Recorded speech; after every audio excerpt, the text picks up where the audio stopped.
Good afternoon, live from the Circus Sports at the Mint Kentucky Downs studio. I'm Ross Johnston. No outdoor practice for the Titans today as they're having a closed walkthrough and will return to an open practice tomorrow per Jim Wyatt. In NFL news, Ian Rappaport reported that the 49ers are reuniting with wide receiver Deebo Samuel as they agreed to a one-year deal worth up to $7 million for his return to San Francisco. Rappaport also reported that Colts rookie linebacker C.J. Allen has been taken off the PUP list and cleared to practice. Also yesterday, Adam Schefter reported that the New Orleans Saints agreed to a 4-year extension worth up to $132 million with wide receiver Chris Olave. Lastly, CBS Sports announced that color analyst Tony Romo is, quote, on leave until further notice after he was arrested in Wisconsin for operating a vehicle while intoxicated. J.J. Watt is set to take his place alongside Jim Nantz for the time being. For all your foundation repair and your waterproofing needs, visit USSTN.com. Breaking news at once on your home for the Tides of Vols. This is 104.5 The Zone.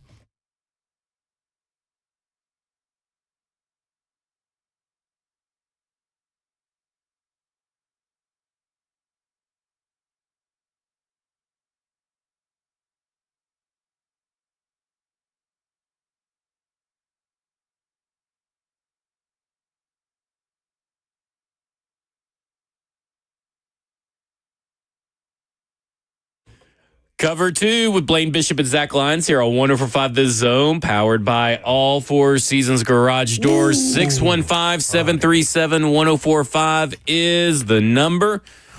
All right, you can be able to make it through the whole show because someone had Indian food right before we came on. Right before it was great, man. Right before Buck was sitting there lying. And I was not talking about today. It was previous, like probably a couple months ago or so.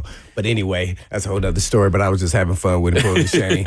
But I had to, I love Indian food, but my belly doesn't love Indian food. I love Indian food. Now, where do you recommend it? Because you're a big foodie.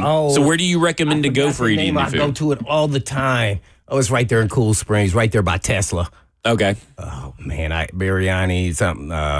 Yeah, my wife always orders because she knows. I'm like, hey, let's be careful with that. Yeah, we usually. I love it though. I love it, and I can make it.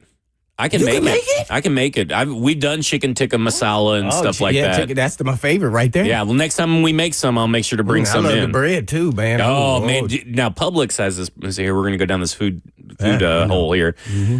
Publix has that naan bread that's in their deli aisle. Yeah, the naan. And it's got the garlic in it. That's the one with a little bit of onions. It's like a purple package or whatever. Oh, they got it at Publix? Oh, yeah.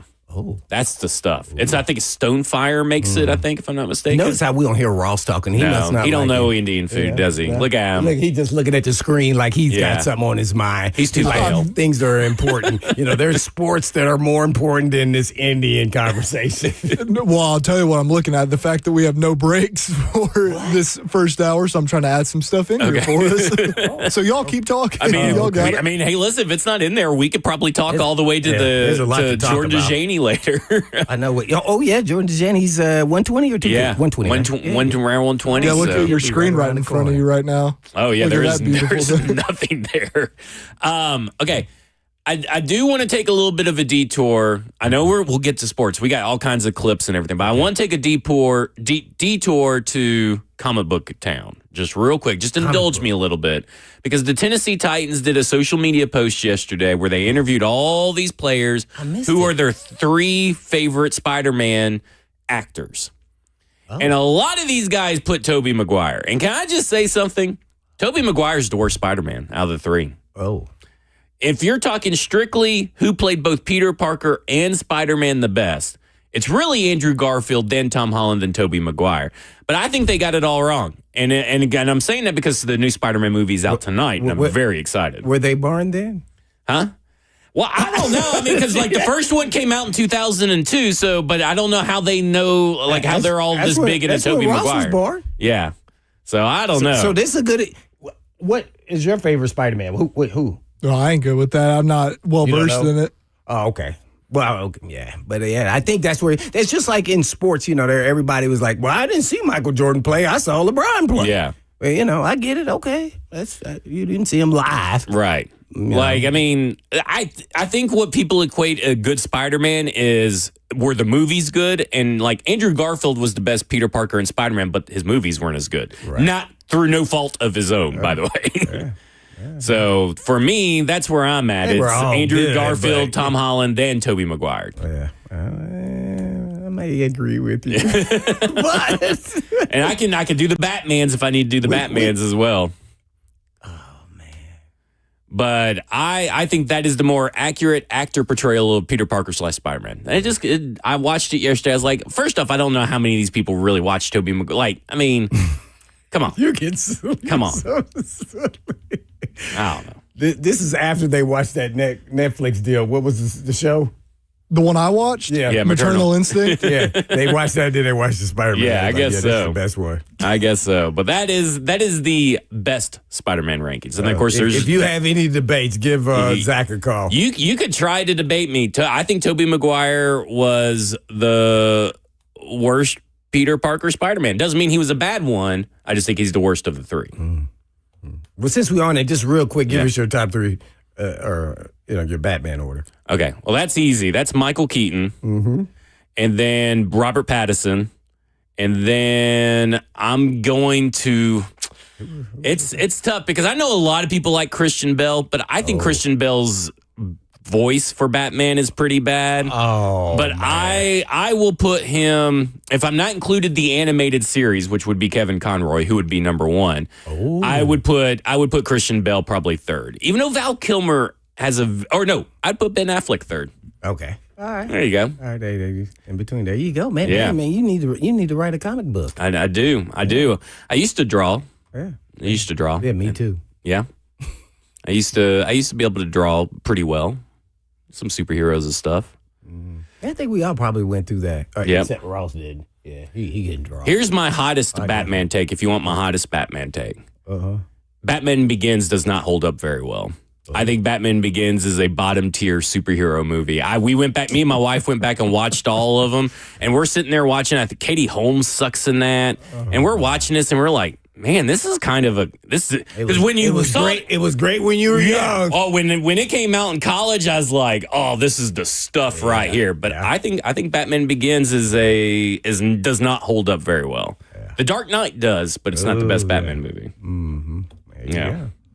Yeah, Christian Bale. We got food and Batman and Spider-Man. There you go. We hit it all. Yeah, we hit it all. Yeah, now we're ready to go to sports. There, we bought you time. We did. Ross. And we bought Ross some time. Yeah. We got a lot of audio we're going to get to because we weren't really able to get to a lot of the stuff that was said at these press conferences from Robert Saleh.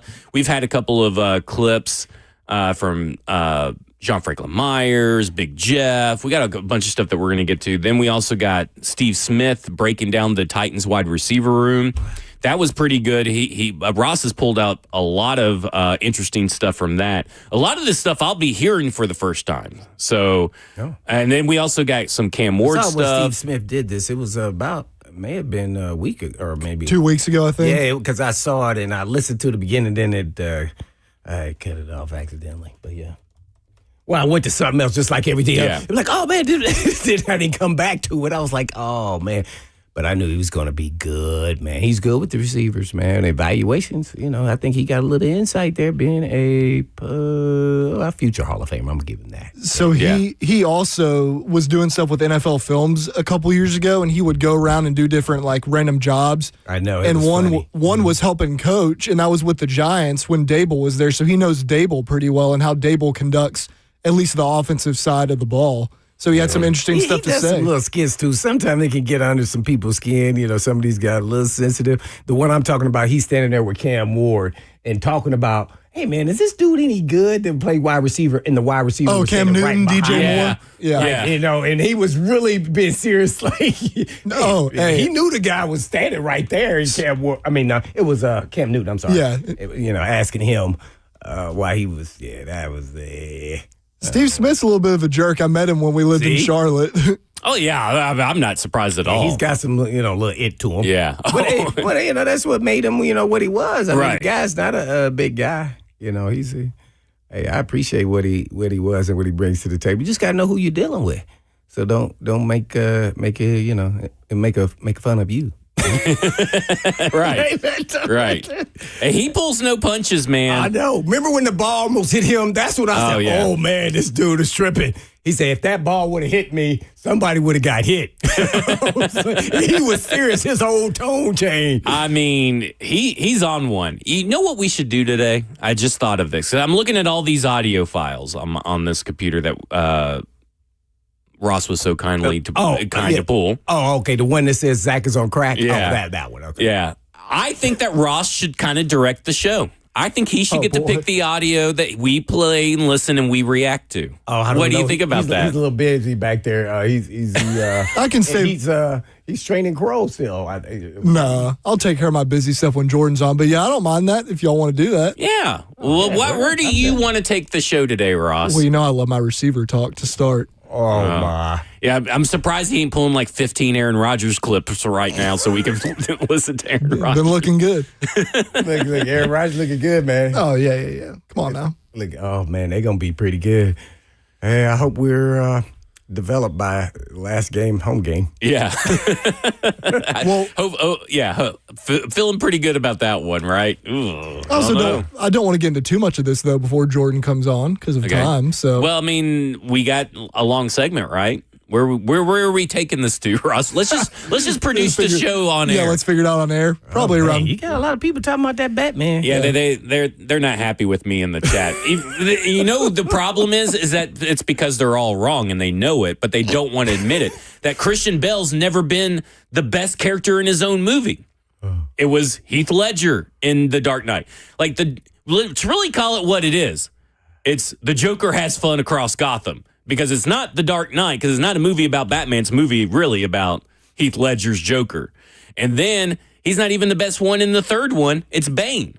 Like, the villains constantly overshadow Christian Bale. Their performances constantly overshadow. Michael Caine overshadows as Alfred Christian Bale. Like, let's be honest here.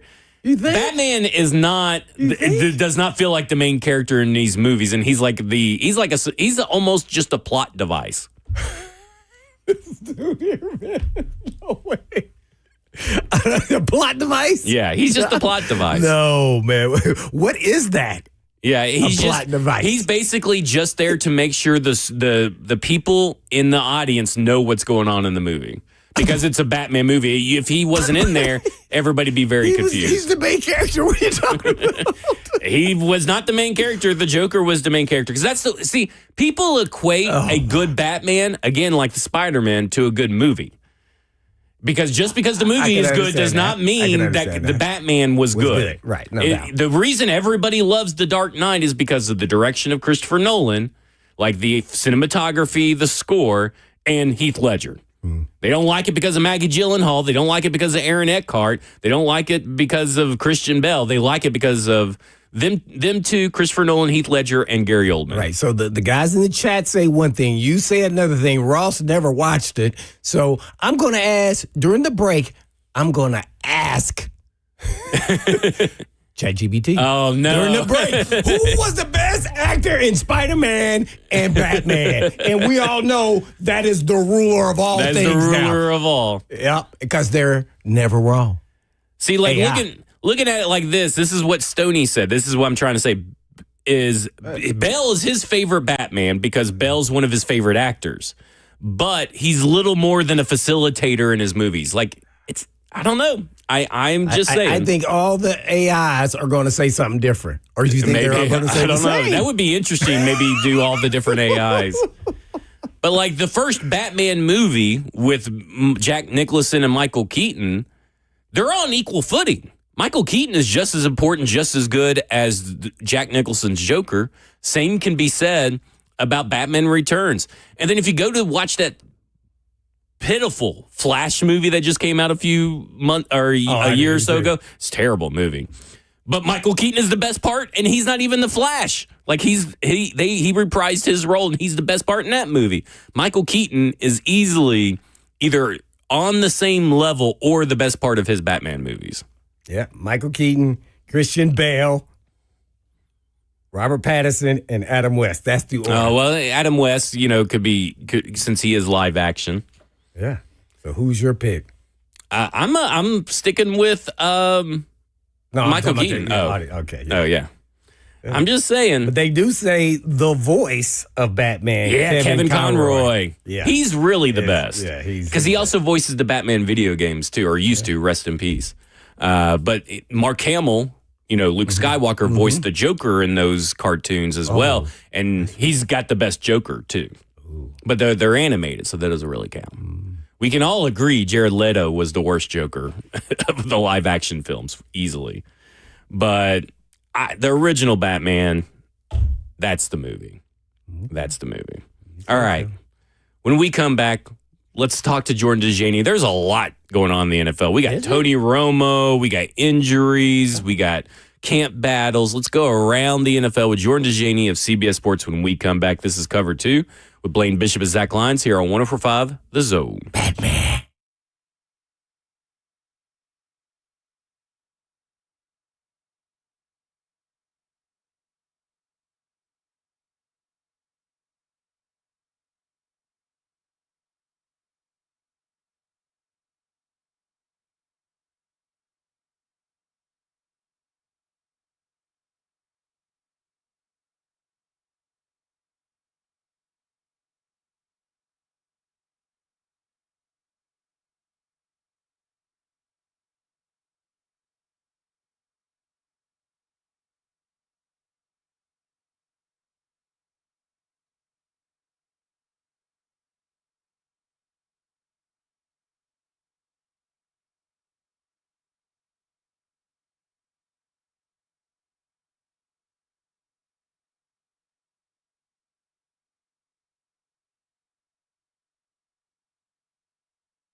Cover 2.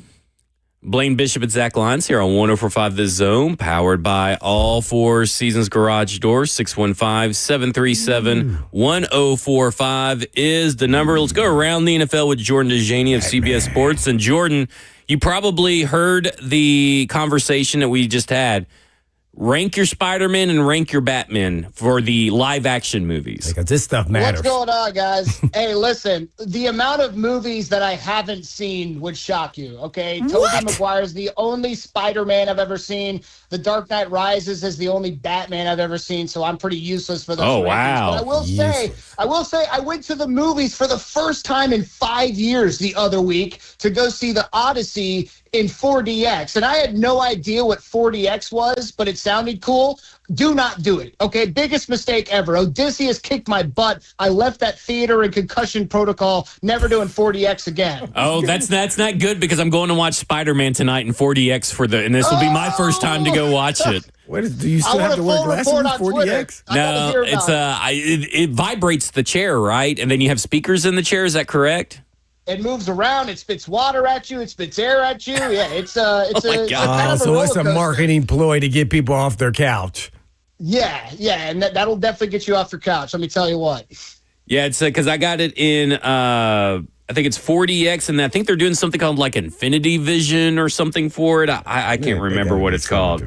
But I'm going. I want to hear about it. Yeah, I want to hear your experience because mine wasn't very fun. It felt like I was at war. We will. I'll definitely make sure to figure that one out, and also start watching some more movies. I mean, you are way behind. Yeah. I know you've been busy all your life. So. All right, the last week has been crazy. Kyle Shanahan gets in a car wreck and the media keeps a lid on it. Eric Bieniemy's wife, who's thankfully doing good and in a good, stable condition, was shot by their son. Jalen Carter's the highest paid defensive tackle. Then you're kind of you start seeing the real numbers, and it's kind of is he the highest paid defensive tackle?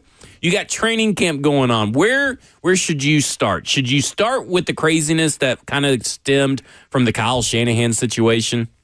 Yeah, I don't know where you want me to start. In fact, I would argue that this was actually maybe the craziest week for news that I can remember in my career, to be honest with you guys. I mean, from people in shootings to car accidents to training camp battles to training camp injuries. We could talk about the 49ers and Panthers if they're even going to be able to field teams this year. But yeah, let's talk about the whole Kyle Shanahan thing real quick. The 49ers head coach was involved in a car accident, and there are a lot of sketchy details about this story that conspiracy theorists are running wild with on social media. I will agree that it was surprising that this story was kept under wraps for 10 days plus. It's sketchy that there was a clerical error, incorrectly assigning blame to the driver of the other vehicle, and it's weird that Kyle Shanahan suffered serious injuries while allegedly moving at just 20 miles per hour. If I had to speculate, I feel like this is one of those situations where the 49ers may have gone to Adam Schefter or Ian Rappaport or Matt Maiocco, whoever, and said, hey, guys, we're going to break this story. We're going to make an announcement. Could you not say anything about this right now? It's a scary situation. Kyle Shanahan's really shaken up, and maybe the reporters agreed on that. What they did not anticipate, there's no way, no how, is that the 49ers would wait 10, 14 days, whatever it was, to actually make an announcement on this story. And that just led to more questions, which led to more questions. And I think the biggest thing is hopefully Kyle Shanahan is okay. He had to reportedly, work with a plastic surgeon after getting some amount of stitches in his face. Apparently he's okay, but it's just one of the weirdest stories I've seen during a training camp cycle in the NFL. Well, let's stay on topic with the 49ers. They've suffered a few injuries, and Ricky Pearsall, man, what an unfortunate start to his entire career. I mean, he gets shot, he can't stay healthy, and now it seems like he may be out of the whole entire season. I don't know if that's officially been announced yet, but they went ahead and signed Deebo Samuel last night as insurance. I mean, what's your read on Deebo Samuel, what he could contribute with Kyle Shanahan at this stage of his career, and what this kind of means for Ricky Pearsall as well? Yeah, starting with Ricky Pearsall, this is one of the most notable injuries we've seen in training camp because it's a lingering knee injury they thought was healing itself. It's a lingering PCL issue, and that means that surgery could be on the table because the injury has not healed itself. And if he goes under the knife, then he's probably going to be out the entire season, which is, I think, what most of the reports are indicating. But this is, as you mentioned, just another tough break for a player that has spent half of his young career being hurt. Apart from being shot before playing his first NFL game, he missed 8 games last year and 6 as a rookie as well, stemming from that incident. So it's really tough for a player that the 49ers thought could be a cornerstone for their offense for years to come. And that's not the only wide receiver who's gotten hurt either. Christian Kirk suffered a hamstring injury in his first practice with the 49ers, which led the franchise to bring back the only player in 49ers history to ever score 20 touchdowns on the ground and 20 touchdowns as a wide receiver in Deebo Samuel. Deebo Samuel, I will tell you guys this, he was underrated last year. He led the Commanders in receiving with 727 yards. I know he wasn't that first-team all-pro Swiss Army knife that was taking the ball in all these different ways, but he still was probably the most consistent weapon that Washington actually had on their entire offense. And they, of course, had an abysmal season with Jaden Daniels being hurt, with Terry McLaurin being hurt. So I think with Deebo Samuel, he's not going to show up to camp and be that amazing all-pro wide receiver for Kyle Shanahan, but I definitely still think that this guy brings some juice off the edge, whether it's working across the middle of the field, whether it's taking a jet sweep, whatever it may be. Deebo Samuel still has some tread left on the tires.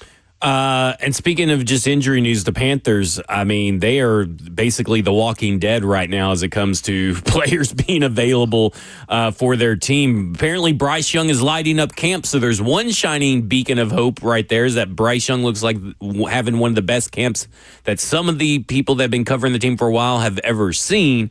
But when it comes to Chris Brazzell, Nick Scourton, I mean, what's going on with this Panthers? Is this just bad luck, or is there something with the Panthers practice field that we don't know about?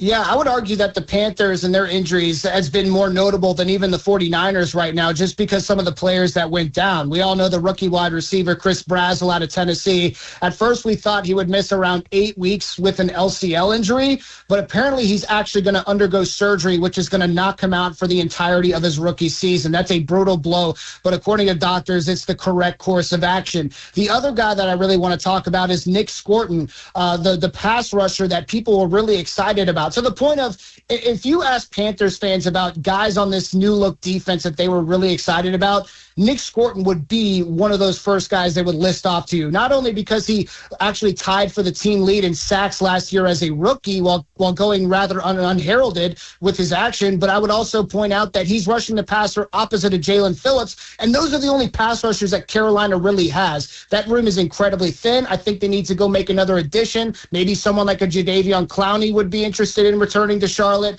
But with what the Panthers had to work with right now, it's been a really tough week, even though Bryce Young is making some nice throws. We're going around the NFL with Jordan DeJaney of CBS Sports. Well, Jordan, give us a little insight on this tight end coach, Ben Steele, that was fired already, and he just got hired. If he hadn't even been a season yet. What's the backstory here?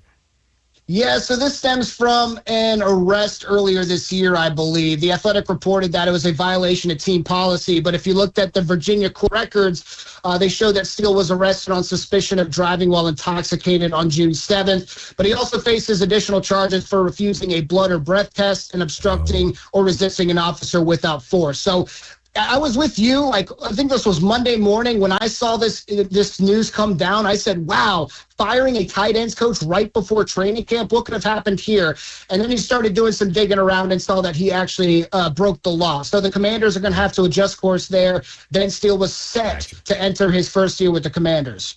Well, since we're on that, I guess kind of take us down the road of Tony Romo and his, I'm going to give it the term suspension, really, and where you think could happen or may not happen with him still owed $70 million, and if they can find a way out of the contract, I mean, they can use this maybe. What are your thoughts?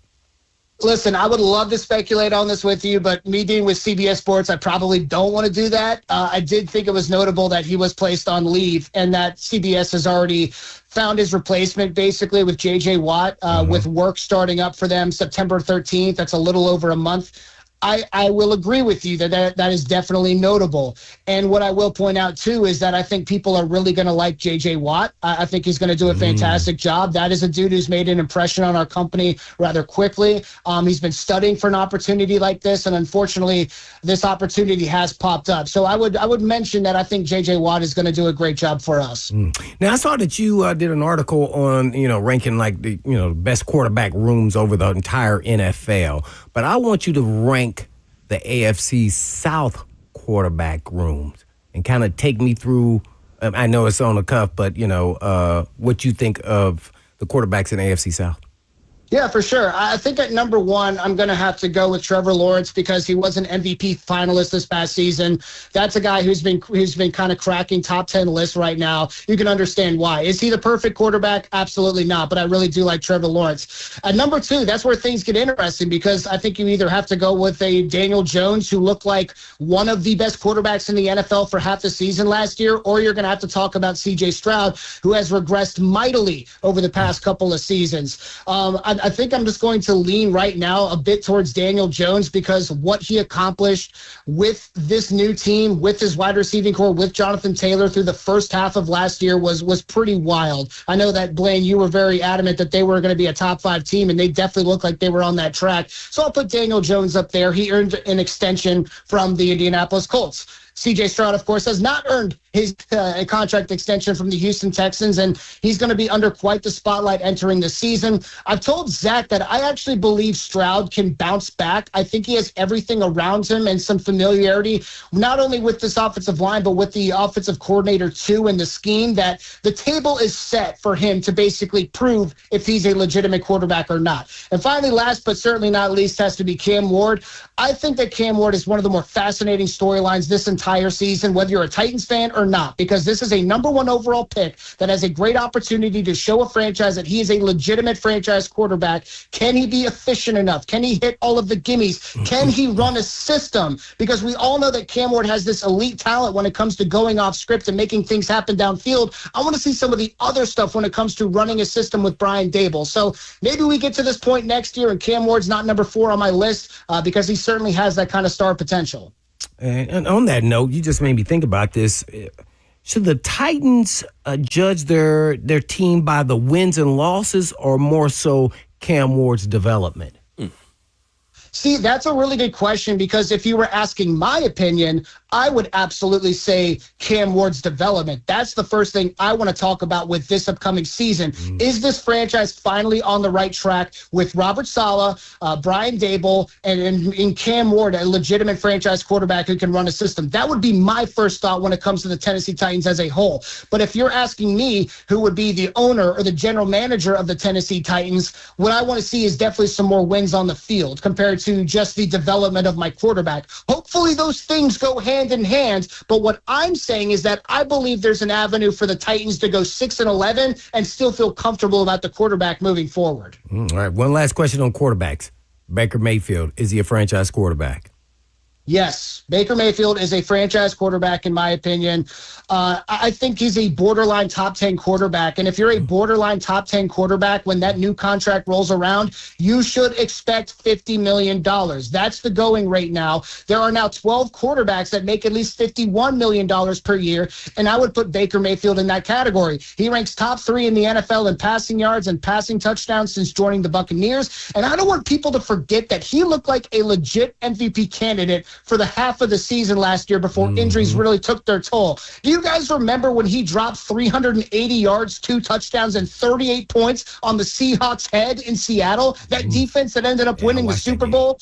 Yeah, I'll tell you, Baker Mayfield, I understand he's not Josh Allen, but I do think he's a borderline top 10 quarterback, and I would absolutely take him as my franchise quarterback. And with this whole contract drama, I think what he's done is firmly established himself as one of the top storylines to watch this season. He's betting on himself. How will he perform, and will it be good enough for the Buccaneers to give him a long-term extension in a calendar year? You just said Josh Allen. Do you believe him that he likes these new jerseys that the Bills got? I was listening to him. I think he's lying. I think he's lying. Listen, I'm not like that big of like a uniform nut, but I will agree that I think that these Bills uniforms are pretty ugly. They're going to wear them once, hopefully, and that'll be over. But, Josh Allen, he is a good franchise quarterback, okay? He's going to support his staff and his team no matter what they make him wear. I think that's more of what he was doing with these Nickel City uniforms. I know you're not. You say, do you like them? No, I do not like them. Okay, yay or nay? Okay, I don't think anybody, other than the person who designed them, nobody likes those jerseys. I mean, nobody honestly likes those jerseys, I guess I should say. I got to see them in game. Photoshop. And I do kind of wonder if the person who designed them, maybe he's a Jets fan or something and just wants the Bills to look bad. Maybe we need to do some research on that. Yeah, we need to do some research on the guy who designed them because it's terrible. Who gets paid first? Because this also means who gets paid the most. Bijan Robinson or Jahmyr Gibbs? I wish I could tell you, man, because I really think it could be either or. We know that the Atlanta Falcons have been working hard to extend some of their players like Drake London and Kyle Pitts. Bijan Robinson, by the way, would have been probably first on my list compared to those guys, but they're working on him third. I don't know if that means that the Falcons are operating as if let's get all these guys taken care of in the same offseason, or if they're trying to divvy up funds and have Bijan Robinson play one more season. I don't think that's a good idea. I would pay Bijan Robinson right now. And the same thing goes for Jahmyr Gibbs. I mean, he scored more touchdowns than any player in their first 3 seasons in NFL history. He's the second player in NFL history to average 5 yards per rush over a player's first 3 seasons. I think he averages like 5.9 yards per touch. He has really established himself as one of the most electric playmakers in the NFL, regardless of position. And here's the other thing that I'll bring up when it comes to Bijan and Jahmyr. Both of these players, in my opinion, are expected to be the pillars of their respective offensive attacks. That's true for Jahmyr Gibbs in Detroit, and I think that's true for the dual threat Bijan Robinson in Atlanta. He's got some great running mates, as I mentioned, with Drake London and Kyle Pitts, but with a quarterback who I don't trust like Tua Tagovailoa, that more pressure is going to be on Bijan Robinson. Well, you said his name. Who is actually the quarterback in Atlanta right now? Is it Cooper Rush? Is he QB1? Because the other two are injured. I think it's Matt Ryan. I think Matt Ryan put on a helmet and went down to the practice field. Yeah, I think Matt Ryan had to step in and start throwing some passes. I mean, what a disaster, right? The Falcons are trying to host a quarterback battle with 2 guys that I don't think inspire a lot of optimism. Michael Penix Jr.'s coming back from the 3rd torn ACL of his football career. Tua Tagovailoa is dealing with a tight back. So they had to sign Cooper Rush, who got on a plane yesterday or 2 days ago to get to training camp. We know that Penix is still not cleared for full team activities, and I'm not sure when exactly that's going to happen. So that's why I brought up, Matt Ryan basically had to hit the practice field and throw some passes with these wide receivers. It's not going so great in Atlanta. I mean, if you're Kevin Stefanski, are you just thinking to yourself, man, I must be cursed? What did I do in a past life? Because, the quarterback situation and now in Atlanta is worse than the one that he left in the Browns. He has to feel pretty cursed at this point, right? Do you need to maybe recommend a guy to come in and burn some sage, a priest to burn some sage around Kevin Stefanski? Zach, how hard are you going to laugh when the Falcons trade for Dylan Gabriel at some point in the next month? Oh, if that happens, no that way. would be That's wild. A good call out right there, man. Hey, I would say they should trade for Will Levis. Bill Callahan's over there. Maybe he'll tell him, there's something with Will Levis we can work with. I would recommend Will Levis, but he doesn't throw the ball left-handed. I think that's all they're interested in in Atlanta, right? Do that. That's right. I'll go ahead and left it out. So speaking of Dylan Gabriel, is Shedeur Sanders going to beat out the $240 million man? Because it sure sounds like it by all accounts from Cleveland Browns reporters. I think it's very possible. And let me tell you this, too. The quarterback goals around the NFL have gotten really entertaining all of a sudden because I'm looking in Cleveland and saying Shedeur Sanders definitely made up some ground on Deshaun Watson through the spring. Now it's kind of time for Deshaun Watson to show that he truly has the inside track, but I'm not going to put money on him winning this job. I think that's my guess right now. But again, I actually do think it's a legit competition. And I think I mentioned this to you guys last week. I believe that the ceiling with Shedeur Sanders Commanders right now, maybe worth taking a look at compared to Deshaun Watson, who has statistically been the worst quarterback in the NFL since he was traded from Houston. The other thing I'll bring up, too, is how about Minnesota? Like, we were all talking about Kyler Murray was the shoo-in to win this job. That's why he was signed, right? Yeah. Well, he's been struggling to pick up this offense over the past couple of days. And JJ I'm not shocked at all by this news, by the way. Yeah. Yeah. Well, Even if this is the first time I'm I hearing didn't know it. if he could throw on Yeah. time because this is a timing offense. He's kind of a run-around guy. Right, exactly right. So Kyle Murray, there's been some growing pains when it comes to not only just finding some chemistry with, Justin Jefferson and Jordan Addison, but also just this timing-based offensive attack that is so different than what Kyler Murray has run before. So I was the guy who kind of thought Kyler Murray, there's going to be a quarterback competition, but he's better than J.J. McCarthy. He'll win the job. Now I'm not so sure, just with how the past couple days have gone. He still's got to win it. Real quick, I want to get something on Arian Carter, man. I know you're a UT guy, man. What did you think about that in college? What did I think about it? I think it was one of the dumbest stories I've ever seen in my entire life. I think I put that on social media. The NCAA barely has any power right now, and they want to raise hell about a $427 flight to a training facility, which he allegedly repaid too. The relationship between the NCAA and Tennessee needs to be studied. Like, there needs to be a 30 for 30 on this, from going back to when Tennessee had to sue the NCAA with Nico Imaliva, and there's all these kind of things going on. So I think, Nick, it's in his name, right? I'm going to leave you. He left us. I'm going to leave you. I got you. I see how you slid that in there. Yeah, there you go.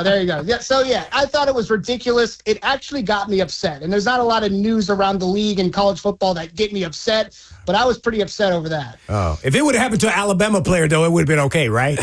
Oh, yeah, it'd have been completely fine. I would have no problem with it. But Arian Carter is an important member of this defense, man, and not having him for Georgia Tech is going to really stink. All right. Last question. You have an article up at CBSSports.com. NFL training camp. 5 non-quarterback position battles to watch. And you have as number 1 the Miami Dolphins wide receivers. And do you have them ranked number 1? Like, it's kind of like watching a really bad movie that you know is bad, but it's fun to make fun of? Because, I mean, these guys don't sound that good. Yeah, exactly. You nailed it. That's why. The Dolphins wide receiving room is super open. I think it's one of the most intriguing wide receiver battles I can remember in the NFL. You got Malik Washington, who was Miami's second leading wide receiver last season. He worked a lot of underneath routes, bubble screens. He's a smaller player. So the question is kind of how productive can he be? They also brought over Jalen Tolbert from the Dallas Cowboys, who he had a 610-yard year, I think, in 2024, but not very much production in 2025. So where does he fit? He actually has some size on him, so does he have the inside track to being one of these starting guys on the outside? Tutu Atwell, who's like 150 pounds soaking wet, 5'9" from the Los Angeles Rams. That's another intriguing weapon. And then we get to all the rookies. I mean, Caleb Douglas was the number 75 overall pick in the draft out of Texas Tech. Zach, I'm sure you have a notebook on him, but I thought that was one of the bigger reaches in the draft. Kevin Coleman Jr., who's played for 10 different college programs, it seems like. He's an intriguing slot weapon. And then Chris Bell, who a lot of people are hyped about, but again, he's coming off a torn ACL in November, 6'2", 200 pounds out of Louisville. It's worth being excited about him, but he's not going to be ready for probably week 1. So where exactly does he fit in this room? Hopefully I sold it really well, because this is just a wild competition with a lot of different faces. That it is. All right. Jordan DeJaney of CBS Sports. We went around the NFL with him. Jordan, enjoy your weekend. We'll talk to you next week. Absolutely. Thank you, guys. No problem. When we come back, I came to a revelation after the show ended. I'm about to spring something on you, but it's to further entrench a point yesterday that you made about J.C. Latham losing weight and getting faster. This is Cover 2 with Blaine Bishop and Zach Lyons here on 104.5 The Zone.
Cover 2 with Blaine Bishop and Zach Lyons here on 105 The Zone, powered by all Four Seasons Garage Stores. 615-737-1045 is the number. When yesterday we were talking about foot speed for J.C. Latham, because that's what Robert Saleh was talking about, and they were talking about losing weight. And you kind of said that, losing weight's not really going to help with foot speed. It can help. It can. But not really. That's not really how you get foot speed. Yeah, well, he's got to do more than that. Yeah, he's got to do more than that. And it got me thinking, because you're like, name someone that lost weight or got faster or something, or something like that. And it got me thinking, here's an example to support your theory. Xavier Estrepo lost weight and he hasn't gotten faster. Now he says allegedly he got faster, but on the field, his trainer said he did. On the field, it looks the same. His trainer said he ran a 4.45. That's what his trainer says, but on the field he looks the same, and he lost weight. And I was like, oh, that's a perfect example to support your theory. Because he was like 205, right? What was he? I got my stuff over here. Okay. Meanwhile, while you look, I must say happy birthday to Coach Tony. He's one of our callers that calls in all the time. I'd be remiss if I didn't say happy birthday to He was him. the March Madness caller, right? Yes, he got all the stuff right. Yeah. Yeah, it's his birthday. Yeah, Coach Tony. Yeah, that's him. Mm-hmm. Happy birthday, Coach Tony. Yeah. They got him listed at 202. And that was what he was listed last year, right? I think so. I'm going to check to see what he weighed in at last year. I don't know what. Sometimes, I still had the weight that I weighed in my rookie year all the way through my entire career. So they've sometimes never changed it. Well, from his pro day to now, he lost 7 pounds. Oh, yeah, because he had a little bit of a hammy, so he wasn't training as much. Yeah. What'd you say? I was just going to say, he really could have gotten physically faster, and the 4.45 could be correct because there are plenty of guys that don't play as fast as they actually are. That's more of a and vice versa. Playing problem. Great point. Yeah, that is true. Yeah, but that was one that kind of supports your example. Well, I don't. He did. I mean, man, he's such a talented, big, huge human being, and he is quicker than the average Joe for anybody that size. So let's get that. It's kind of like T'Vondre Sweat, right? Like T'Vondre Sweat's a big guy, maybe but he's what super they were fast. emphasizing is if he stays in shape, he will be adequate enough. Now we need to make sure we do that throughout the season. Right. And especially now that you've been kind of rehabbing, as we're finding out more and more. When we get big out there, you got to make sure we kind of start losing some of these LBs to get you to peak performance. I thought that's what they were really emphasizing here because your athleticism is your athleticism. Now, you could be a tick, faster, which could help him, at times.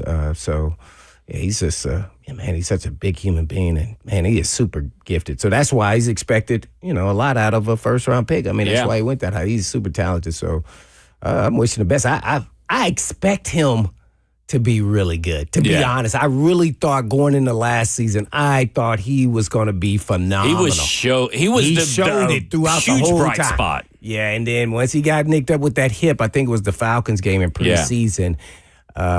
He didn't come back. He did not look very well, and that kind of continued. And that can get in your head, and that's why it's really tough for some of these athletes when you go out there and play injured. It can get in your head because now you start second guessing yourself because you say, oh, should I sit out? Should I do it for the team? The guy behind me can probably do better than I'm doing, injured, and hopefully I can kind of fight through it and manage through it. All of them, think they can play through it. I did, and I'm sure he does with all that talent. So it's really kind of a back and forth. And then when you have some bad performances, especially early on, which he did with the Broncos, it was not good. I mean, so, you lose a little bit of confidence. That happens. They're human. It can happen until you feel right. And, man, I don't know if he ever felt right throughout the season. And maybe towards the end, maybe at least his performance looked better. But that doesn't mean he was right. And maybe just kind of he learned how to play with the injury better than he did early on. And that's why some players, especially now with all the social media, they say, hey, if I'm not right, I'm not playing. Yeah. Especially if you're going to be gimping out there. It's just tough because everybody's going to be all eyeballs on you. And then you're doing that, and then, I mean, obviously, again, like social media, doing it for the team, and the team couldn't win. It's just a disaster of a year. Yeah, but it's tough. It's tough. That's, you can't erase the history when you're evaluating JC Latham, but that's kind of why I'm like, okay, well, this team's 0-0, right? Like it's 0-0 win-loss record. JC Latham is kind of starting fresh, right? Like a lot of these guys. It's his second year. Yeah. Like, 'cause, man, oh, man, I just can't believe he just fell off like that based off what I saw in camp and early in preseason. Yeah, because I saw dominance. If you weren't out at camp, you wouldn't really get what we're talking about. But I mean, like, how many times were we both out at camp and we came back and we're like, man, this offensive line kind of got pushed around, everybody except for JC Latham. Yeah. I mean, even Skoronski wasn't having as good of a camp as JC Latham, in my opinion. I would agree. And that's what kind of sucks about this whole thing is that he was trending in the right direction to be comfortable at the spot that he should have been playing anyway. But I understand why they put him at left tackle his first year because he was the best tackle on their team. But like the last year was going to be different for JC Latham and the hip injury, bad luck, right? I mean, like Ricky Pearsall's having tremendously bad luck right now to the start of his career. We highlighted it with Jordan DeJaney, and I feel terrible for the kid, but you know that when he's out there though that he is good, like, and it just seems like he may never hit that moment. And I'm hoping that JC Latham, that now that they've kind of worked through the pec strain, they're working hopefully the hips 100% and everything, and it doesn't like flare up. Then I think we're going to see with this coaching staff, I think we're going to see a really different the JC Latham first round talent. Now, I always thought that JC Latham was the first round talent. Was he the 7th overall pick? Maybe. That's up to debate. But like, if we can get first round talent JC Latham, which I think we were seeing at training camp last year, and hopefully we start to see on Monday, maybe glimpses of that guy coming back as he works his way back. I think that's a really important piece for this Tennessee Titans offense for sure. Man. Yeah, I don't know if I don't even know the names of the backup there because I don't want to know their names. Yeah. And listen, it's Austin Deculus and Brandon Crenshaw Dixon. Yeah, that doesn't make me feel all cozy. Yeah. All right. When we come back, Ross is taking over the show. He's gonna guide us through this journey of audio clips that he has prepared for this. So we're gonna hear from all kinds of stuff, and he's just his dealer's choice for Ross back there. This is Cover 2 with Blaine Bishop and Zach Lyons here on 104.5 The Zone. Get that Titan shirt.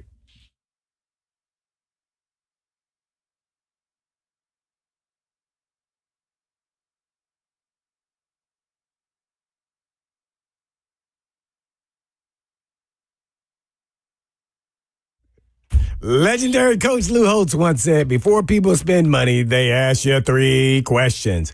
Can I trust you? Are you committed to excellence? And do you care about me? Hey, friends, it's Blaine Bishop for Eurofix. And Eurofix has built its business on answering those 3 questions with a bold yes. And back in 1999, founder Aaron Stokes was by himself in his one-car garage in downtown Franklin. And a few months later, he moved to a shop in a barn behind his house so he could stay close to his family while building his dream of offering the best service on European vehicles at below dealer pricing. So you fast forward to today. The barn's long gone, and Eurofix is thriving with 5 locations throughout the state of Tennessee in Nashville, Franklin, Belmead, Murfreesboro, Mount Juliet, and with more to come. And all work performed comes with that 3-year, 36,000-mile nationwide warranty, plus a rental car is available with every appointment.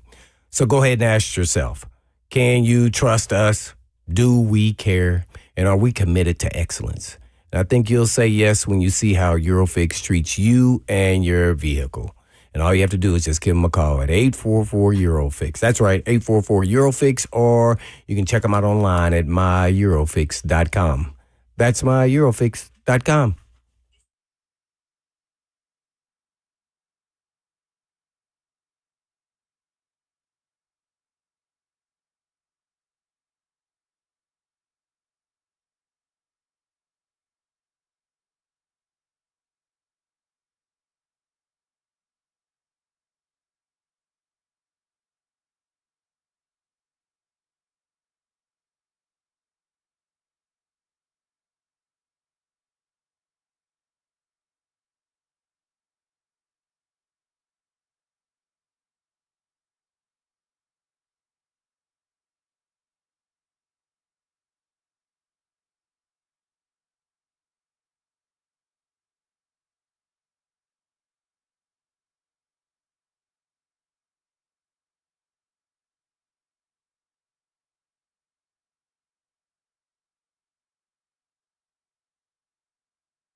Good afternoon, live from the Circus Sports at the Mint Kentucky Downs studio. I'm Ross Johnston. No outdoor practice for the Titans today as they are having a closed walkthrough and will return to the practice field for an open day tomorrow per Jim Wyatt. In NFL news, Ian Rappaport reported that the 49ers are reuniting with wide receiver Deebo Samuel as they agreed to a one-year deal worth up to $7 million for his return to San Francisco. Rappaport also reported that Colts rookie linebacker C.J. Allen has been taken off the PUP list and cleared to practice. Also yesterday, Adam Schefter reported that the New Orleans Saints agreed to a 4-year extension worth up to $132 million with wide receiver Chris Olave. Lastly, CBS Sports announced that color analyst Tony Romo is, quote, on leave until further notice after he was arrested in Wisconsin for operating a vehicle while intoxicated. J.J. Watt is set to take his place alongside Jim Nantz for the time being. For all your foundation repair and your waterproofing needs, visit USSTN.com. Breaking news at once on your home for the Titans of Vols. This is 104.5 The Zone.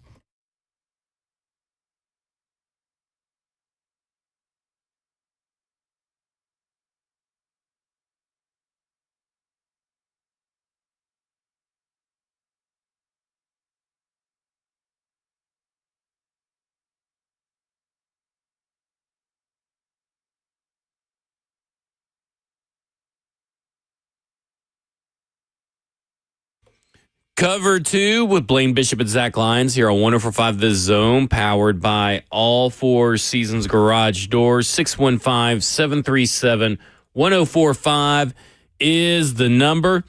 So we're just going to, we got 75 audio clips loaded up in this profile. Now, we're not going to go to all 75. And some of these are a .pkf file because he doesn't save them in MP3 for whatever reason. So it has like extra files or something. I think it was just what it was set at. I didn't change it.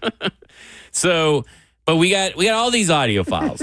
So I was like, you know what? Instead of making Ross have to jump around because we like to, go from topic to topic, haphazardly. That's the fun part. Well, I thought it would be fun to maybe do something Ross different. will finally do some work. Yeah. Well, he's going to have to do some work because he's going to have to set up the clips and play the clips. Oh. Because I don't know most of these clips and what they're about. So, Ross, take it away. Where are we going first? We got some theme music. Well, we're starting with Steve Smith's 89 podcast he does with James Palmer, and he posts a lot of clips talking about receivers around the league. Obviously, being that he played wide receiver for a long time, was great at it. He talked about the Titans in an episode a couple of weeks ago and hit on really their main trio in Wan'Dale, Carnell, and Calvin Ridley. And he's actually pretty high on him, like most of us are. There was one guy out of the three, y'all can guess who, maybe, that he was not as high on going into the season based off of maybe his performance last year, which would be Calvin Ridley, no shock. But he shows a lot of optimism, and I think it's good to hear the perspective of a guy who's played the position at a very high level talking about these guys. All right, take us away to Calvin Ridley first. What do you say about Calvin Ridley? Yeah, we'll go Calvin Ridley for sure. My point is, he's a speed merchant, but he's not a route technician. That's funny, Steve, because most people say route technician. That goes around tied to Calvin Ridley. I think that goes around running great routes on air. But why do you say that in that manner when there are other people that go, he's a great route runner? You hear that because of how quick his feet are, how quick his release is in some people's minds. Why do you say what you say in terms of not a great route runner? Well, why I say he's not a great route runner is it showed. I had a lot of film. I had a great opportunity to watch him when he became the guy. In Jacksonville. Yep. When Christian Kirk went down, when Zay Jones, he went down a little bit, they started moving Calvin Ridley around, and they started to realize he can't run every route on a route tree. Yeah. He struggled to get a route where the dependence on Calvin Ridley beating his man and being at the spot, getting the depth and having that separation, he didn't do it on a consistent level. I'm assuming he's going to play Z and Carnell Tate be the X. Do you think this benefits him in this year, the spot that he's going to be at? Because he's not I don't think he's going to have to carry the room by any stretch with Wan'Dale Robinson and Carnell Tate in there. We showed he can't. It's not in him. So do you think what I'm saying with Wan'Dale Robinson, we haven't really got to him yet, but we will, and Carnell Tate, does this put Calvin Ridley in a in a really good situation, honestly. Oh, it's a possibly his favorable last year situation. in It's a Nashville. favorable situation for the Tennessee Titans and Calvin Ridley because you don't have to do anything. All you got to do is you just run. Now, that may sound stupid, and some people say, man, really? Bro, sometimes a speed guy, all he got to do is just run. So what do you think about that? I found that very curious because this is the first time I'm hearing it. I found it very curious that Steve Smith, who would know more about wide receivers than I do, called him a speed merchant and not really a route technician. Well, I was a little actually surprised because James Palmer, who's doing the show with us, right, it's kind of attached to Calvin Ridley when he goes around that he's a pretty good route runner. I would say he is definitely a speed merchant. That is no doubt. Hey, you know what happens with Calvin Ridley is when you see him at practice and you see him run, and then you see him run routes on 7-on-7, and I think you just get kind of fascinated. At least I do. Like, dang, man, this guy has quickness. He has vertical speed, and he can run routes. It's all when it's on air. But when the live bullets start happening, you go watch him in a game. He doesn't. When it comes to route running, because that's what we're questioning is he doesn't know how to separate. When I say that is he's not using his physicality because he's not physical. So some receivers lean in and then push at the last minute to get that separation. He doesn't do that. He just runs his route. Right, and then the guy is just following him, right? Where in this league, they're never going to call you for pushing. So I think that's what he's kind of referring to. Not saying that he's not being physical, but it was very alarming for him to say that, you know, that's really his stick and that's what he needs to stick to. That's not how he said it, but that's what I took from what he said. And they had to move him around. Well, when they moved him around, I felt like when he was in Jacksonville, he kind of got highlighted. That's kind of how I viewed it. Because they were trying to get him the ball. Because once he touches the ball, he has some form of, make you miss and take it to the house. And now how often that happens is, another story. But I think people can get confused a little bit. Why isn't he great? Because the talent is there. So there is a reason why he's not. And I think that's what he's touching on there. Because watch this. If you compare his talent to Steve Smith Sr., Ridley is more talented. Yeah. Not a better player, see? Because, Steve Jr. had dog. He was going to get physical with you. He was going to talk smack with you because most of these corners are always yapping out there. And, boy, he going to say, well, we're going to yap and I'm going to win. You don't see any of that dynamic with Calvin Ridley. Dog. See, that's the difference to me. Well, and also Steve Smith, smaller frame, smaller guy. And had to own his craft, right? Also, the part I keep talking about Calvin Ridley, with all that talent, mental toughness. Yeah. Mental toughness. Remember, every time he dropped the ball, it affected him throughout the game. That's mental toughness. I was going to say, you've said that plenty of times, so I know, you obviously understand that. It was hard to hear in the clip, but when James Palmer was asking him, like, he doesn't have to carry the load anymore or whatever, Steve Smith was like, he can't. Like, that's not who he is. He can't handle that. Mm-hmm. Yeah. Which is very interesting because, so now we there's do no talk pressure, about... Right. And he's the three. Yeah. Watch him shine now because now they're not really going to be paying attention to him. Right, because they're going to have to pay attention to some of these other guys that they know will probably get targeted pretty heavily. Well, especially they pay Wendell and, the first rounder. So it's going to be spread out amongst them. But we always question why Calvin Ridley's never taken that great next step. I don't understand it because he has the ability. And I guess, I mean, now that it's kind of like you ever were under the impression of something and then the glass shatters and you're like, holy crap, I thought about this thing. It's like the Mandela effect almost, but like everybody thought there was a cornucopia on the Fruit of the Loom emblem for the longest time and it's never there.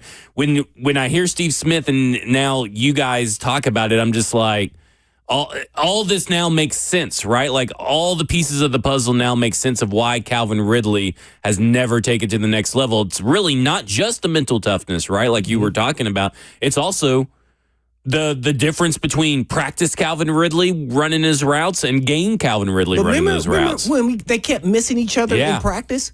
And that was what Will Levis, even when it changed And it to was Cam Ward. Cam Ward, too. Still, a lot of people. There's a little bit of revisionist history going on right now that Cam Ward and Calvin Ridley were hitting all these connections. He just wasn't missing as much as Levis was. Yeah. Right. And then nobody wanted to say whose fault it was because they didn't want to throw each other under the bus, right? Right. But that kept happening. You go talk to the people at Jacksonville, they said the same things were happening there.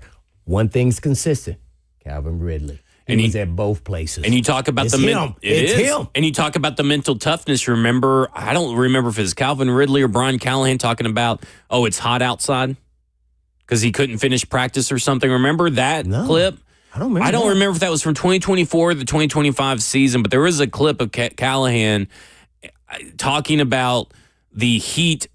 Like Calvin Ridley, we're not pushing Calvin Ridley because, the heat exhaustion. Was he come back from an injury or anything? I can't it wasn't this past year, obviously, because he ended up getting injured. But there was something about, I'll try to find that in the break. That's almost just stupid to me because the dude's been in the South for most of his life. Right. So there's no way he can't So handle it. there was something crazy. And I think Calvin Ridley maybe brushed it off, but I did find it odd that Brian Callahan said it. So we go back to mental toughness, where were we at on that? And that's a broad statement when I say mental toughness. It's because he's not reaching the talents that he has. To be all honest, I'm not talking about, Tate, but I'm talking about guys that have played throughout the Titans organization up to this point. Man, Calvin Ridley, just as far as talent, he got to be at the top. He's one of the top guys. Yeah. Just on athleticism and talent. We don't feel that way when it gets out there. We keep waiting for this moment. And, we'll see flashes. He had 115 yards. And then the next week, disappear. 20, 30 yards. Well, when you got that kind of talent, you're supposed to be impacting the game. On a bad day, you had 80. Well, it gets to the point where I feel like clear out routes are going to be his big thing for Calvin Ridley. Hey, and that's useful too, but he's not going to happen. I mean, now he's getting paid, where he should be. And now hopefully there's not a lot of pressure on him to live up to the number one guy. He's not the number one guy. That's really why I thought the clip was so interesting. One, obviously, being him saying he's not a great route runner, because maybe he really isn't. But also, too, and I think our show was very outspoken about advocating for Calvin Ridley to come back.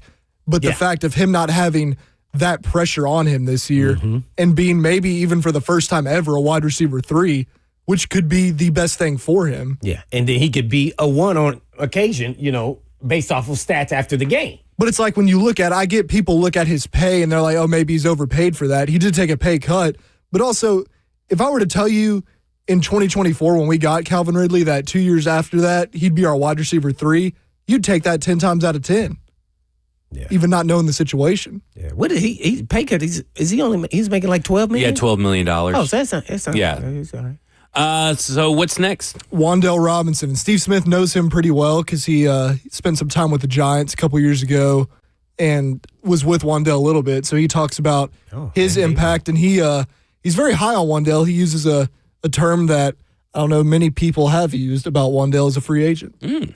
Anytime you move Wan'Dale Robinson, right, you create a mismatch because him going on, anytime Wan'Dale Robinson is on the go, he just is such a different playmaker. One of the things I think we did a breakdown on he's one of the guys that I really loved. And here's the thing I said. Slot guy with a lot of movement. Not sure if he can have the same success without motion. That's my biggest question mark. Okay. Well, that question mark no longer is there because he's with Brian Daboll, who knows exactly how well Wan'Dale Robinson will impact an offense when you move him. We don't say this enough, but bro, I had him as a free agent. The word was right there next to him, especially if he can get back with someone who's familiar to his skill set, elite free agent. I think he was. And now he is with the guy who gave him the opportunity to do it. Whoa, that's a high expectation to put on Wan'Dale Robinson. I mean, elite free agent, and he landed for him to achieve that. He landed in the spot Well, he that said he's at. he attached it if he goes to somebody who knows how to utilize it, which he did. Wow. Smart on his part. And we probably got him for cheaper than what the people thought he was going to get. Yeah, but a lot of people thought he was going to get over the $20 million mark. He's 17 and a half. Yeah. Mm-hmm. Yeah, that was smart on his part. And coaches sign guys they are very comfortable with. So yeah. Obviously, Wandale we've seen in progress. So yeah, I don't know if I would have put the elite. That's a big but one to he did put say on. elite free agent. Well, that's he what I didn't say said. elite in the league, Yeah. like as a top guy, but elite free agent. If they utilize him right, this guy's can be effective. I would say effective means he's going to be 8, 9, 1,000-yard guy. Yeah. Easy. And hey, listen, On the move. If I'm basing anything off of what I've seen in training camp, you remember how Malik Neighbors got like 180 and Wandale got 140 when they were both Malik Neighbors rookie year? I feel like that's a real thing for Carnell Tate and Wandale Robinson. That's what I'm feeling right now. Well, I thought he had a tough day the other day. Oh, he did have a tough day You against didn't Cedric say that, Gray. though. I had to I'm read just it on saying, Teron's thing. Now, listen. What I am saying is targets. I'm not saying that he's going to catch them all. I'm just saying I think he's going to get a lot of targets. Because he said he had a missed ball, tip ball, interception, Yeah. and he fumbled on another one. I just recall this off the top of my head.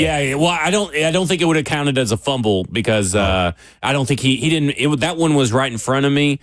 I don't think he made a real football move. And of course, there's no challenges, but I can understand why someone thought it may have been a fumble. But I don't think he would have made 2 football moves for it to actually count. But yes, it did. The ball did get knocked out of his hand. But he also was getting a lot of targets. So that was my whole point. Explain to me what you're talking about. 2 football moves. Well, you gotta once you secure the ball, you gotta make a football move before it's a fumble. Right. Oh, so you're saying he never caught the ball? No. I don't think he actually. I don't think he ever okay. I thought maintained. you meant after you run. No. Okay. I don't think he ever maintained possession enough for it to be a fumble. It was just a drop, not a turnover. Yeah, it would be a pass breakup. I guess you would actually count it, right? Because it did get knocked out. So I Okay, guess- then yeah, it just got broken up. right. I just love that Steve Smith is basically saying that his personal, for whatever it means, his personal biggest concern for Wandale is essentially not there anymore, considering that he landed in a spot with Dable. Let me say something. That knows how to utilize. Practice has shown him and Carnell Tate are going to get a lot of targets in this offense. And Cam Ward is very comfortable going to those 2 guys. And he's still comfortable going to Elikai and Manor too, but he's very comfortable getting to those 2 guys right off the rip. And Ellick, And Elick. I did see. Did you see that catch? Oh, yeah, that came out. I forgot to ask man, you. that thing had me going. I was like, whoa. I'm telling you, He ran man. a dig route. I thought it was a go route. It was a dig route. He vertically went Yeah. up. The DB, the corner, I don't know who it was, lost sight of the ball. He went so high like Superman and Spider-Man, like we were talking about earlier, grabbed it, stopped on a dime, spun out, Yep. and went down the field, down the sideline, scored a touchdown. You described And it way I'm better than I did. I'm like, whoa, that is high-level wide receiver play. The thing I loved about it too, and it's tough because we don't get to see everything if we're not at practice, but like, that's a play that if the pads were on, that still would have been made. Some of these plays in practice, exactly. Yeah. some of them are like, Yeah, great point. they great wouldn't point. have been Yeah, no made. doubt. That one Yeah. would have been a touchdown. Ooh, that one there, man, that was, ooh. Let me tell you something. That is high level. I mean, almost at the highest. Like, I've only seen Hall of Fame type players do stuff like that in game. And he just said, that's like a real game Yep. play right there. And it was. Like that, I would have been, if I'm the DB coach, I would have lit them up on film. Like, dude, sure you couldn't they even did. follow the ball. This dude jumped up, followed the ball, and then stopped and turned around, and you still didn't know what the heck was going on. I mean, he didn't. Cordell was lost. He couldn't believe it. The one thing I do like, though, the one thing I do like, though, at least from a DB perspective, is in camp we've seen our receivers are having to make a lot of tough catches. Yeah. like Yeah, these that's guys true. aren't just getting There's cooked no by doubt, any yeah. means. They're Flott the guy was right there, but he, They may get embarrassed, but they're not getting cooked. yeah, nobody's running wide open. They got to Right. make a tremendous play. Yeah. And it's also different if a coach sees on film that you're getting beat by 10 yards of separation versus they're sticky all Yeah. day. Like, But just man, different. that was. I told y'all when I said that yesterday. You did a way better job describing it. But Oh, man. it was quite the catch. Hey, man. Elliott, And that was- plays on Sundays. Yeah, Right? that was T.O.-esque It was in his prime. I'm telling you. And you listen. You've been on it all summer. When we talk about these wide receivers, Even last year, I said Alec. Alec looks different. Yeah. Alec is going to be a factor. And Calvin Ridley, listen, I've said this in the past, and I'm still of the belief just because Alec Iamaner's performing doesn't mean you should trade Calvin Ridley. But there's enough injuries going down, and you get someone willing to pay a high price. Alec Iamaner is able to let you kind of. Yeah. Yeah. And it's still a possibility. You're talking about, what is it, 6 weeks in or so before the trade deadline? So, yeah, man. It's Alec's on an ascending talent on this team. Watch this. I'm sure Steve Smith Sr. would have said, do you think Calvin Ridley could have made that same play? Ooh, I don't think he could. See that? Because I don't think I've ever seen Calvin Ridley make a contested catch like that. Right. Now, Going I've seen up him and then stop and come make down some and turn. catches, he'll slide and make a catch or On the something go. like that. But, I can't think of a catch like that. That's like I said. That's Nate Washington-esque in a way. I'm sit there with the projector. Yeah. You the coach. This is what they're saying right here. Right. Calvin Ridley make that play. They rewind. Keek. Oh, let it go. Oh, Bert, stop. Stop it. Oh, he landed. Oh, stop. Change direction. Can Calvin Ridley do that? And go, hey, film guy. And go back and pull me up a play. Find the play that Calvin Ridley did that. And if they can't find the play, they can't find the play. Calvin Ridley, slow your roll. Yeah. Yeah. Alec got ones today. Alec, let me tell you something. It ain't just that day. I mean, it's been both days I've been at practice. He's made some great catches. Yeah. He done been in the lab. Mm-hmm. And then that's what I love to see, and I love to see it pay dividends. Yeah. Because some people can go into the lab and still not come out doing anything. But Alec has been a huge bright spot for this team. And talking about draft, develop, and retain and being a young team and growing together with your quarterback. I mean, I don't want – this is going to sound like so crazy. But when I say this, I'm talking about like the potential of Alec Iamaner could be like a T. Higgins, right? Where he can be a one in some games, possibly, but he's probably T. Higgins. Would we all say the best second wide receiver of the NFL? A number two wide receiver, 2 or 3 in there for sure. He definitely top. Yeah, so, top I think Alec Iamaner could be a top 5 wide receiver too in the NFL. Maybe not this year, but continue to grow. Yeah. Whereas Carnell Tate, I mean, I'm very impressed with what Carnell Tate is. So, if you get 2 guys like this. It's good to have a problem in a few years when you're trying to figure out how do we pay both Alec Iamaner and Carnell Tate. And you obviously pay Carnell Tate, but how do you pay these 2 wide receivers? That's a good problem to have. We also, and we don't have to get into this right now. It could be a discussion for another day, but this has me thinking with their personnel packages, at least for this year. I mean, we keep talking about we've talked about sometimes what they might do with tight ends, running back, whatever. They can go a lot of 10 personnel if they want to. I mean, you can let Alec and Carnell go out wide and put Calvin and Wandell in the slot. I mean, that is tough for guys to defend. I wouldn't be surprised if they do a lot of 4 wide receiver sets. They can attack teams different ways all over the place. 4 and they got 3 tight end packages. Versatility is king. And you think about having a coach who is a players-driven coach and not a scheme-driven coach. Exactly. All right, when we come back, we'll hear about Carnell Tate, what Steve Smith had to say about Carnell Tate, whatever else Ross wants to talk about. This is Cover 2 with Blaine Bishop and Zach Lyons here on 104.5 The Zone. We got 2 Tates.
Cover 2.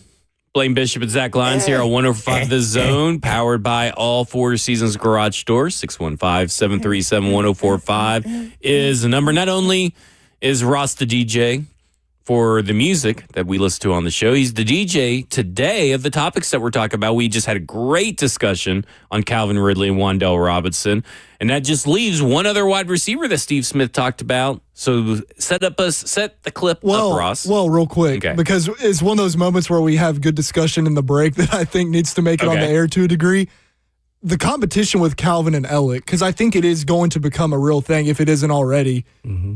How do y'all view that? Is there a guy you want to see out there more? Maybe Elliott because the team's a little younger at that position group, or maybe my side a little bit where I'm like, I want to see Calvin play a few games as a 3, given that I think he's going to have some really good matchups and opportunities in that. I would agree with your premise in the sense of unless someone comes in like the Panthers who've suffered a bunch of injuries and it's a critical year to judge Bryce Young. If they came forth with a 3rd for Calvin Ridley, I'd probably take it. But in the meantime, if nobody's calling, I think I still roll with Calvin Ridley. And the reason being is because we know the talent that he is. Now, let's see what he does in the new role. Is he bought in this role? And I think you got to see it on game days to really judge it. And then but I think Elikiah Manor is going to get a healthy dose of action throughout these first few weeks, regardless of whether it's just Calvin Ridley or just him. Mm-hmm. Yeah, I think most coaches are going to try to let this all play out and let the cream of the crop rise. And we already really know what Ridley is, and that's what's the docket out there now. It's Ellick is we don't know, and he seems to be rising. And so I think you just kind of rotate them in and out throughout the game, and then if whoever's making plays or gets opportunities, then you reassess where you're at, and because it seems like Calvin really already has concentration issues where he falls in or out. Remember with all the drops, and like you don't want inconsistency from a veteran quarterback. I mean, a receiver, and now he's in year whatever, and now he's willing to take a pay cut and be somewhat the 3. You say, how does that placate to him? Right. See, but just think about this now. Who didn't have any of these issues and didn't have the talent, but his catch radius was big, and that was Hopkins, right? Yeah. So remember when he all of a sudden wasn't a part of the equation? Remember he was standing on the sideline next to Callahan, right? But he still had focus. They just wasn't throwing him the ball. And like when they threw him, he still caught it. They wasn't targeting him either. Calvin Ridley, that's how it's going to be. And if he doesn't get a target, and all of a sudden at the end of the game, he makes a critical mistake and drops it, that will then hence be the end of that. See, and that's where, like, and this is the last thing I have. That's what fears me. I mean, it scares me about him. Like, dang, he better catch some deep balls. No, I was going to say, and this is the last thing I have on him, just going off that. Like, Zach said it.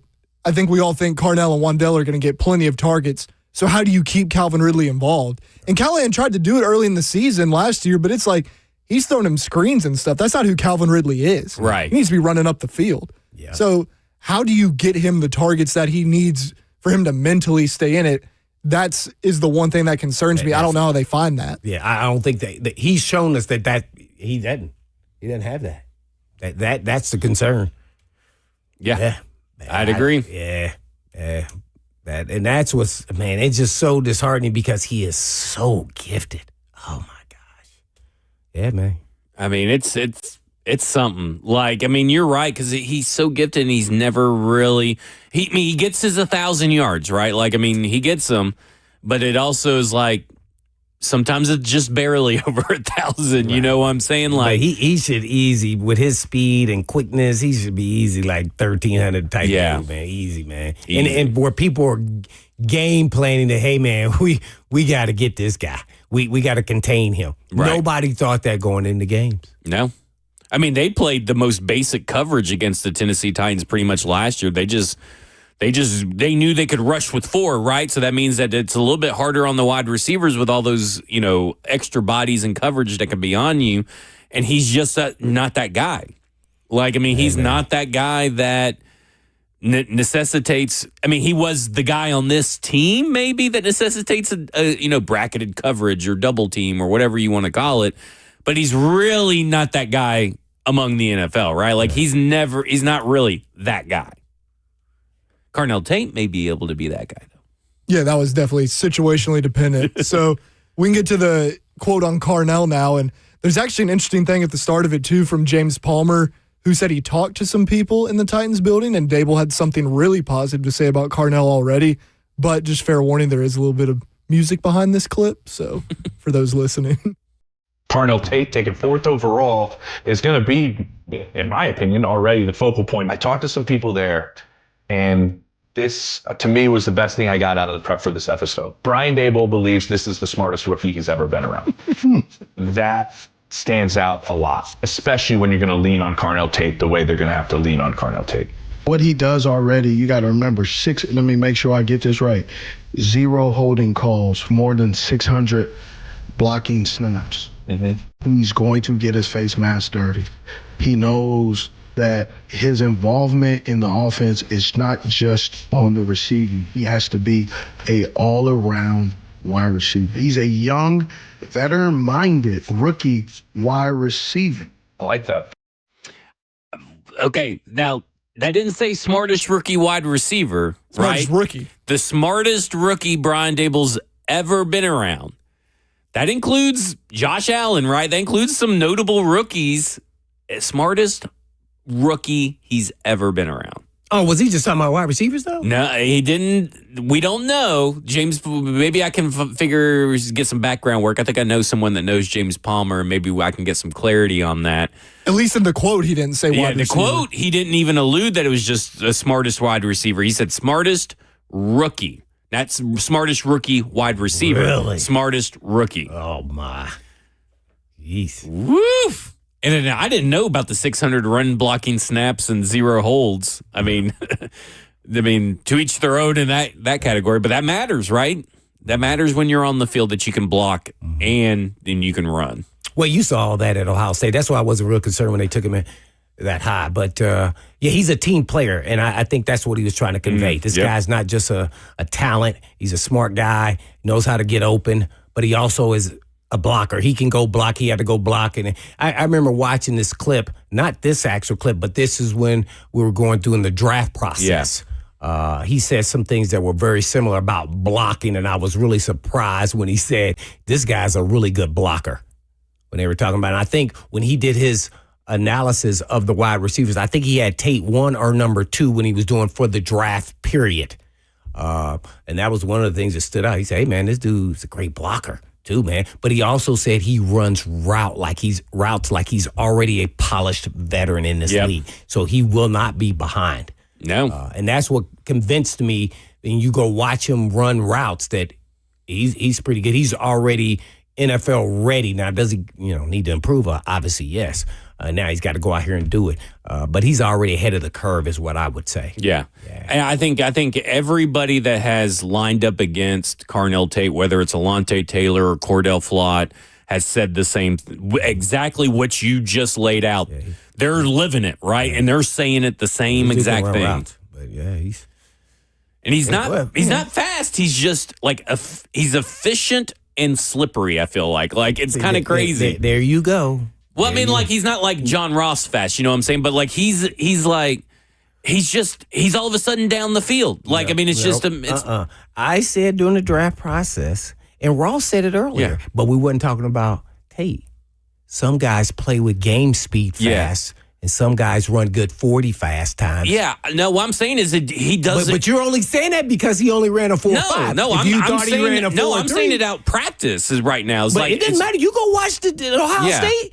There wasn't a time that he wasn't running by people. Yeah, what I'm saying is I don't think it's like speed that's allowing him to do that. I think it's his route technician. Well, you run a post, you run a post. I mean, it ain't that, but yeah, he was running a post, man. This dude is got some get up and go, and his get up and go is he's a long strider, and as he runs, he has what I call long speed. Yeah. When he gets going, all of a sudden see his stride starts pulling away from you. So the guy gets faster as he goes. The 40 may be a little too short for him. It's like a guy who is a 100-meter guy and a 200-meter guy. Yeah. And you say, well, dang, why can't he be good at both? Well, he is good at the 200. He's just not as good because as he gets going further, he slows down or he stays the same. Well, that's not Tate. When he gets to going, he gets faster. Yeah. As he goes, the further he goes. Yeah. And you see it on tape. It's pretty obvious. So that's why he can't run a fast 40 because he's kind of this long, strider, strong, guy that, most people miss. Like, he's a 4'5" guy. When you watch him on TV, on that tape, this guy has way enough speed. Yeah, I definitely think he has enough speed. Sometimes people just overvalue it so much. That's why I kept saying, man, it doesn't matter. If you turn on the tape, this guy is a proven really good player at all levels. His game translates to the NFL. I'd never had an issue with his speed. I know everybody was talking about it because he ran a 4 or 5. Yeah, but I'm talking about what I've seen in practice. I mean, he just doesn't look fast, but he's all of a sudden down the field. But that's what happens when you're a long strider. Yeah. You don't look fast because they don't look twitchy. That's all I'm saying. He's more fluid than churning and burning. Like I said slippery, but like he's fluid. He to me, and I know when I say this, it's just like it's like motion, poetry in motion. He to me, and I know he's pulling away. I know when I say this, it's going to sound like whoa, and I'm not trying to put this comparison on his shoulders. Like, I don't know if he'll be Jamar Chase or not. He moves like Jamar Chase to me when I watch him run. It's a little nonchalant, but it's fluid, and it's not churning and burning. Right. And it's like, if you're a DB, I can see how that surprises you, although I think Jamar Chase ran a much faster 40 than him, but like, it surprises you because you don't think he's getting on top of you, and then he really is. Yeah. That would be a great way to put it. I would compare him more to Higgins because Higgins, size. I mean, he reminds me a lot of different Higgins is pretty guys. fast. I know what he ran. He ran a fast time too. Oh, I don't T. know. Higgins 40? I don't know. I'm sure he ran a 4.4 probably. But I mean, he's a guy that's kind of like. Well, 4.54. Well, there you go. See, that's why. Yeah. The only reason why I say that is because of height. Yeah. And see, those guys who have these long legs, typically they don't have strong burst like that. They get going. The guys who are the shorter receivers, and when I say short, I'm talking about the 5'11", 6-foot guy who's built more compact, that's the average size for NFL receivers that are elite, 6 feet. You must know these answers because that's what you're looking for when you start evaluating these players. You go, okay, I want the 6-foot guy. That way now you see explosive speed, good route running, and good height, and can take you vertical. And some guys have more than that. That's what just think about all the routes you see Higgins run. Do you ever see him take a slant to the house? Like, do you see him? Oh, yeah. I don't think I really. See, that's what I'm talking about. Because A.J. Brown every is kind now of and then, that. probably. Right. But you see Jamar Chase do it. Right. Mm-hmm. Yeah. Yeah, because he's built more compact. And it got that 6-foot frame, built stockier a little bit, and can take you either way you want to go. And that's why you become elite when you got that kind of ability. So, I had to say these dudes. Yeah, I need every shit. So, yeah, man, that's like, and so then now you say, okay, with the tall guy, when he gets to going, I don't want to get in a foot race, so I'm already going to use my vertical quickness because I get a head start. So I'm already back there 20 yards, so he got to come to me. So now I got to get ready to make my vertical jump because guess what? He's 6'4". Oh, my bad. He also can play basketball. He's a great basketball player. Go look up he dudes up at 360 dunking in championship games. Oh, I got to be able to get up there with him. So I got to have my feet and size and everything to compete at that kind of level. So that's what you worry about. Where Jamar Chase, just think about this. How many times have you seen Jamar Chase jump over somebody and make a catch? Now, maybe in the red zone, but like out in the open field, like down the field, more T. Higgins probably. I'm sure he's done it. T. Higgins I'm sure definitely. He's done it, yeah. But you just don't see that much of it. Kind of like A.J. Green. Yeah. I mean, I think Carnell Tate and A.J. Green and T. Higgins, right. I mean, are kind of all that same guy. Right, exactly. Who was, by the way, A.J. Green was a pretty good player. Yeah.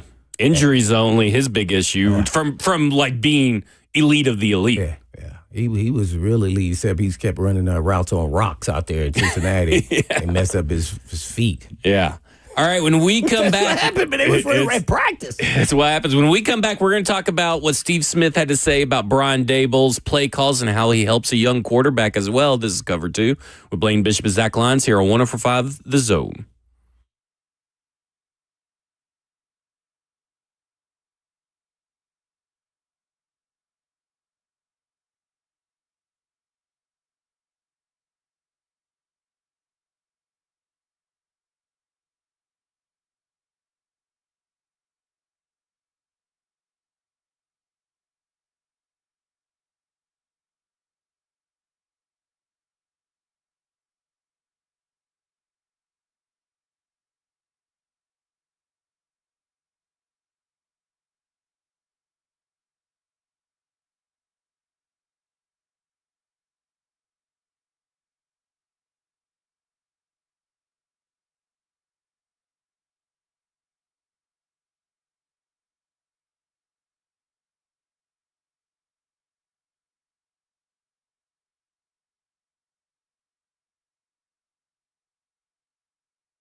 Cover 2, Blaine Bishop and Zach Lyons here on 104.5 The Zone, powered by all Four Seasons Garage Doors. 615-737-1045 is the number. Ross, you've done a very good job this hour setting us up for some very good conversation. Yeah, except Jamar Chase ran a 4.38. A 4.38 at LSU. He is blazing. Yeah. Oh, he's crazy. Okay, so we've been listening to this Steve Smith podcast breaking down the Titans wide receivers, and then there's one here where he's talking about Brian Daboll and Cam Ward, how Brian Daboll helps young quarterbacks, and I think this would be interesting to hear after what we have heard a couple of players say about Brian Callahan last year and what we saw in the quarterback Netflix documentary. Let's see what Steve Smith says about Brian Daboll. He just ran over him. The thing with Brian Daboll that he doesn't get a lot of credit for, Brian Daboll does a really good job of helping young quarterbacks who are fresh out of college adapt to the NFL, because Brian Daboll has adapted his philosophy in his play calling like they do in college, which one word or a gadget word tells everyone what to do. So, great example, John Deere. That word, John Deere, is a full-on play. I had the opportunity to sit about 2 or 3 days in their offensive meeting rooms, down to their quarterback room, how the quarterbacks were, how the wide receivers were, and then how the offense works together. Man, they were doing stuff. I said, John Deere ain't nothing but ABCD. Yeah. That's the play. But it was like John Deere. Oh, but when we want to switch it, it was something else. And after the third day, the wide receivers coach hit the wrong button, and he showed John Deere the play, and I said, mother sucker, that ain't nothing but, I'll just throw out that ain't nothing but 242. He's like, yeah. And I was like, well, damn, why didn't you tell me? I was sitting here, I'm like, John Deere. I'm like, just scratching your head. I'm going, John Deere. Ain't no farms around this parts. But I mean, I think that's important because Cam Ward read off a play call to Cam Newton, and it was a kind of a long play call. It was gun dock right, out close Z flash, 2 jet rib, Folgers F retro, Y world kill 90. That was the play call that they use in the red zone for Cam Ward his rookie year. And then now you got what Brian Daboll's doing, according to at least Steve Smith, who was in the meetings. It's like 4 words. 5 words, 6 words, maybe even 2, and it tells everybody what they want to do. A play call's that long because Cam Ward's telling every individual person what to do instead of just because and that's John Gruden too, by the way. That's John Gruden. That's Zach Taylor, right? We also saw it with Zach Taylor, and Joe Flacco was having a hard time. I used to be like, man. But when you're talking about having a rookie quarterback be able to play fast, this is part of that process, is trying to get your play call down to concise. But now Cam Ward can rattle it off, right? But is everybody paying attention? Is everybody listening? Did everybody hear how much time's on the clock? This is pretty. I mean, I think that's what they mean when they say that he's adaptable to the college offense. When I'm thinking about now what Cam was saying, and that that he adapts the college offense to, the players when they're in the pros. So maybe he's saying it makes it easier for us. But yeah, I mean, why don't you just say 5-6-5? Right. I used to say that because five route, you run a 6 route, the guy in the slot, 5 route. They used to be plays like that. I don't know why they, sometimes coaches, try to, they kind of outsmart themselves, and some guys just aren't, and they not adapting to the new way. You know why college coaches had to start doing that? Transfer portal. Yep. Yeah. We don't have enough time to be teaching them all these freaking words. They can't do this. We got to make it simpler for them. Well, they remember there was a time where everybody was using pictures on the sidelines, right? Oh my God. Yeah, I remember that too. So that's this part on his part though. A lot of Cam Newton said that they had a play called it was like 5 words, but cat was one of the words, and that cat. And he's like, he was teaching this guy that does the podcast with him or something. He's like, how many lives does a cat have? 9. So everybody was running 9 routes. Yeah, he said I think he said it was all go cat. Yeah, all go cat. But you need obviously you need some longer ones based on downs and stuff like that, but you also need some short, simple ones. We obviously don't know if Callahan had any. It didn't seem like it though, but we have no idea. I think it just helps you operate a little better if you have some shorter play calls. How many times did we talk about Callahan's offense not getting to the line fast enough? And remember how many snaps were right up to the final second? Like the pace of play was slower for them as well. And Cam Newton was talking about Rod Chajinski was his first offensive coordinator, and he was giving him all these long plays. And he'd go like, Chud, I can't do that.